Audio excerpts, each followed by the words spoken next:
Sushant Singh Rajput drugs मामले में NCB की एक और बड़ी कार्रवाई। सिद्धार्थ पिठानी के अरेस्ट के बाद अब सुशांत के घर में काम करने वाले नौकर नीरज और केशव को भी समन भेज दिया गया है। एनसीबी के मुताबिक नीरज और केशव सुशांत की डेथ के बाद से ही फरार थे। उन्हें कई बार समन भेजा गया, लेकिन उन्होंने कारण बताया कि वो मुंबई में नहीं है। अब खबर लगी है कि कुछ समय पहले ही दोनों मुंबई वापस आ गए हैं और दोनों ने अलग अलग सेलिब्रिटीज के घर पर काम करना शुरू कर दिया, जिसके तहत अब इन दोनों को समन भेजा गया है। नीरज और केशव ये वो लोग थे जो सिद्धार्थ पिठानी के साथ साथ उस दिन घर में मौजूद थे जिस दिन सुशांत सिंह राजपूत की डेथ हुई थी।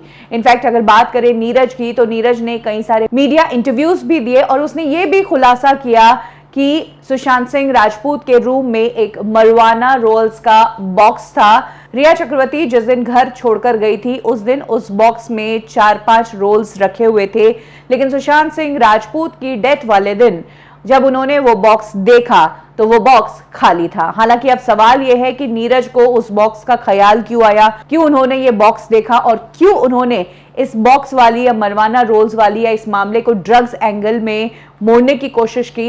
ये एक बहुत बड़ा सवाल है और इसी सवाल को सुलझाने के लिए नीरज को भी एनसीबी ने समन किया है। नीरज ने यह भी बयान दिया था कि 14 जून जिस दिन सुशांत की डेथ हुई थी, सुबह उसी ने सुशांत सिंह राजपूत को जूस और केले दिए थे, जिसमें से सुशांत ने सिर्फ जूस लिया था।